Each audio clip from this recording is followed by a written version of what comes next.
በዛሬው ቪዲዮ ሁለት መረጃዎችን ይዤላችሁ መጥቻለሁ። የመጀመሪያው መረጃዬ የሚሆነው እንግዲህ አሳይለምን በተመለከተ ነው። እንግዲህ አሳይለምን በተመለከተ አዳዲስ መረጃዎች እየወጡ ይገኛሉ።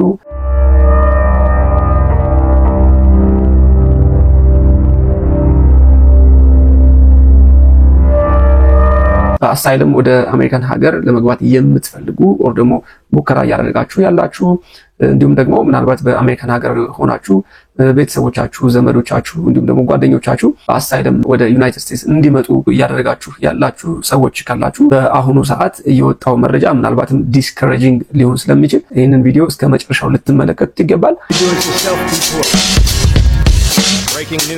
ይህ መረጃ ሌሎችም ጋር እንዲደርስ ላይክ ያደርጋችሁ አዲስ ከሆናችሁ ደግሞ ሰብስክራይብ ያደርጋችሁ አብራችሁን ቆዩ። ቀደም ብዬ እንደነገርኳችሁ በአሁኑ ሰዓት አሳይለም መጠየቅ እጅግ በጣም ታፍ ሆኗል። እንደዚህ ቀደሙ ቀላል አይደለም። አሳይለም ፕሮሰስ ላይ ያላችሁ ሰዎች ይሄንን ጉዳይ ታውቁታላችሁ። በአሁኑ ሰዓት እንግዲህ የትራምፕ አድሚኒስትሬሽን እንዲሁም ደግሞ የሪፐብሊካኖቹ ፕሮፖዝ ያደረጉት አዲስ ህግ አለ። ይህም ህግ እንግዲህ አሳይለም ለመጠየቅ የሚከፈለው የክፍያ መጠን እጅግ በጣም ጨምሯል። ያ ማለት እንግዲህ አሳይለም ሲክ የምታደርጉ or ደግሞ ለአሳይለም አፕላይ የምታደርጉ ሰዎች እስከ $1000 የምትጠየቁ ይሆናል ማለት ነው። ሶ አፕላይ ለማድረግ ብቻ $1000 ይጠየቃል ማለት ነው። Breaking news. New proposal from the government, $1,000 if you want to apply for asylum. In addition to these crazy fees, the government will require people who apply for asylum and apply for a work permit to pay an additional $500 every 6 months to renew their work permits. And when you go to court eventually, there'll be additional fees every time you have a hearing. These crazy new fees are going to block thousands of people from applying for benefits they deserve. አሳይለም እንደምታውቁት በዓለም አቀፍ ህግ የጸደቀና አንድ ሰው አገሬ ላይ ችግር አለ ብሎ ካሰበ እንዲሁም ደግሞ በመንግስት ተፈላጊ ነኝ or ደግሞ የሆነ ግሩፕ ኦፍ ፒፕል እኔን እያሳደደኝ ነው እዛ ሀገር መኖር የማልችልበት ደረጃ ደርሻለሁ ብሎ ካሰበ የትኛውም ሀገር ሄዶ የትኛውም ሀገር ስል ግን ኮንቬንሽን አለ የተፈረመ ሀገራት የፈረሙት ኮንቬንሽን አለ ያን ህግ የፈረሙ ሀገራት ጋር ሄዶ አሳይለም የመጠየቅ መብት አለው። እዚህ ጋር ምን ይላል መሰላችሁ? asylum seekers are protected under international law and have the right to apply for asylum in any country that has signed the 1951 refugee convention. ሶ እንግዲህ በ1951 የተፈረመ አንድ ኮንቬንሽን አለ። ይህን ኮንቬንሽን የፈረሙ ሀገራት በሙሉ በአሳይለም የሚጠይቅን ሰው የማስተናገድ ግዴታ አለባቸው። አንድ ሰው ደግሞ ወደዛ አካባቢ ሄዶ ወደዛ ሀገር ሄዶ አሳይለም የመጠየቅ መብት አለው ማለት ነው። ከዚህ ቀደም እንደምታውቁት እንግዲህ ዩናይትድ ስቴትስ ስሙዝሊ እንደዚህ አይነት ጉዳዮችን እያስተናገደች እንደነበረ የምናውቀው ነው። ነገር ግን በአሁኑ ሰዓት የዶናልድ ትራምፕ አድሚኒስትሬሽን እንግዲህ እንደዚህ አይነት ኢሚግራንትን ዲስከሬጅ የሚያደርግ or ደግሞ ፈጽሞ እንዳያስቡት የሚያደርግ ህግ እያወጣ ይገኛል። በአሁኑ ሰዓት እንግዲህ አፕላይ ለማድረግ $1000 እየጠየቀ ይገኛል። ያ ብቻ አይደለም። ከ$1000 በተጨማሪ አንድ ሰው ሂሪንግ ሲኖረው or ደግሞ ወደ ችሎት ሲቀርብ በየጊዜው በተለያየ ምክንያት ፖስትፖንድ እየተደረገ በተለያየ ጊዜ ወደ ፍርድ ቤት ትቀርባላችሁ። እዛ ጊዜ ደግሞ ተጨማሪ ፊዎች አሉ፣ ተጨማሪ ክፍያዎች ይኖራሉ ማለት ነው። ሶ አንድ ሰው አሳይለምን ሲያስብ እነኚህን ክፍያዎች አፎርድ አደርጋለሁ አላደርግም የሚለውን ነገር ግምት ውስጥ በማስገባት መሆን አለበት ማለት ነው። እንግዲህ አሳይለም ፌል ሊያደርግ የሚችልበትም እድል እንዳለ ሁላችንም እናውቃለን። ሶ ከፍተኛ የሆነ ጥንቃቄ ፋይናንሺያሊ ደግሞ ዝግጁነትን የሚጠይቅ ሆኗል ማለት ነው። ያ ብቻ አይደለም።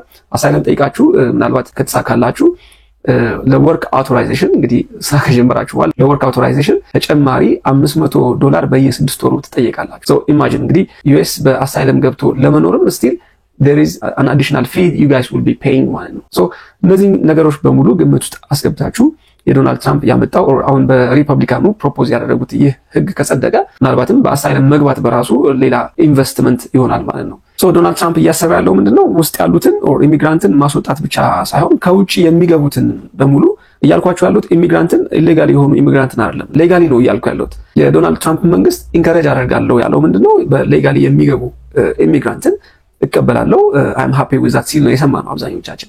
ነገር ግን ዶናልድ ትራምፕ ይህን ይበል እንጂ አሁንም ሌጋሊ የሚገቡ ኢሚግራንቶች ላይ ከፍተኛ የሆነ ጫና እያደረገ ይገኛል። እንደሰማችሁት ከፍተኛ የሆነ ክፍያ እየጠየቀ ይገኛል። ሰዎች አፎርድ ሊያደርጉ የማይችሉበት ሲቹዌሽን ላይ ባሉበት እንኳን ሁኔታ እየጠየቀ ያለው የገንዘብ መጠን በጣም ከፍተኛ ነው።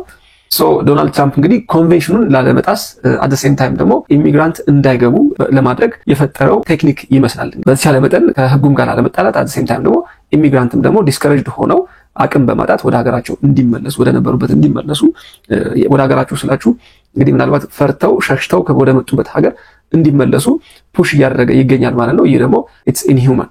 ሶ የዚህ ቪዲዮ ዓላማ የዚህ መረጃ ዓላማ እንግዲህ አሳይለም ጠይቃችሁ ወደ ዩኤስ ለመግባት ያሰባችሁ ሰዎች እነዚህን ነገሮች ግምት ውስጥ ማስገባት ይኖርባችኋል የሚል ነው ማለት ነው። ሌላኛው ጉዳይ ዶናልድ ትራምፕ በአሁኑ ሰዓት እንግዲህ በጣም ከበርካታ የአፍሪካ ሀገራት ጋር አግሪመንት ለመፍጠር ኦር ደግሞ ስምምነት ለማድረግ እየሞከረ ይገኛል። እሱም ምንድነው ኢሚግራንትን አልቀበልም ያሉ አንዳንድ ሀገራት አሉ። እነኚህን ኢሌጋል ኢሚግራንቶችን አልቀበልም ካሉ ሀገራት የመጡ ኢሚግራንቶችን ወደ ሌላ ሶስተኛ ሀገር ኦር ደግሞ ሰርድ ካንትሪ ዲፖርት ለማድረግ ዝግጅት እያደረገ እንደሆነ እየተሰማ ይገኛል። እንደምታውቁት በቅርቡ ከሩዋንዳ ጋር አንዳንድ ውይይቶችን እያደረገ ይገኛል። ከዚህ ቀደምም እንግዲህ እንግሊዝ ሀገሯ ውስጥ የሚገኙ ስደተኞችን አስወጥታ ወደ ሩዋንዳ እንዳስገባች የሚታወስ ነው። አሁንም ደግሞ የዶናልድ ትራምፕ አድሚኒስትሬሽን ከሩዋንዳ መንግስት ጋር አንዳንድ ስምምነቶችን እያደረገ እንደሆነና ፕሮሰስ ላይ እንዳለ ሂደት ላይ እንዳለ እየሰማን እንገኛለን። ዶናልድ ትራምፕ ይህ ብቻ አይደለም፣ ከሩዋንዳም በተጨማሪ እንግዲህ ሌሎች የአፍሪካ ሀገራት እነ አንጎላ፣ ኢኳቶሪያል ጊኒ፣ ቤኒን፣ ሊቢያ እና ሌሎች ሀገራትም ጋር ስምምነት ለማድረግ እየሞከረ ይገኛል። የዶናልድ ትራምፕ ዋናው ዓላማው ኢሚግራንትን ወደ እነኚህ ሀገራት መላክ ብቻ ሳይሆን ከዚህ በኋላም ለሚመጡ ኢሚግራንቶች ከዚህ በኋላ ለሚገቡ ወደ ዩኤስ ለሚገቡ ህጋዊ ባልሆነ መንገድ ለሚገቡ ኢሚግራንቶች እንደ ማስፈራሪያ እንደ ማስጠንቀቂያ ሊጠቀሙበት እያሰቡ እንደሆነ ነው የሚታሰበው። ከዚህ ቀደም እንግዲህ የዶናልድ ትራምፕ በፈርስት ተርማቸው የመጀመሪያው የስልጣን ዘመናቸው ጊዜ ከላቲን አሜሪካን ሀገሮች ላይክ እንደ ኤል ሳልቫዶር፣ ጓቲማላ እና ሆንዱራስ ከሚባሉ ሀገራት ጋር ስምምነት አድርጎ ኢሚግራንትን ያ ማለት ከሌላ ሀገር የመጡ ከሰርድ ካንትሪ የመጡ ኢሚግራንትን ወደ እነኚህ ሀገራት ዲፖርት እያደረገ እንደነበረና ስምምነት አድርጎ እንደነበረ የሚታወስ ነው። በመሃል እንግዲህ ጆ ባይደን መጥተው ይህንን ነገር እንዳስቆሙት የምናስታውሰው ነው። አሁንም በዚህ ሰዓት እንግዲህ ዶናልድ ትራምፕ ከአሁን ከጠቀስኩላችሁ ሀገራት ጋር ስምምነት ለማድረግ በሂደት ላይ ይገኛሉ። እነኚህ ሀገራት ምን ይጠቀማሉ ካላችሁኝ ዶናልድ ትራምፕ እንግዲህ ከፍተኛ የሆነ የዶላር ኢንቨስት ያደርጋል ለሀገራቱ። ከዛ በኋላ የሚኖረው ሂደት ምን ይሆናል?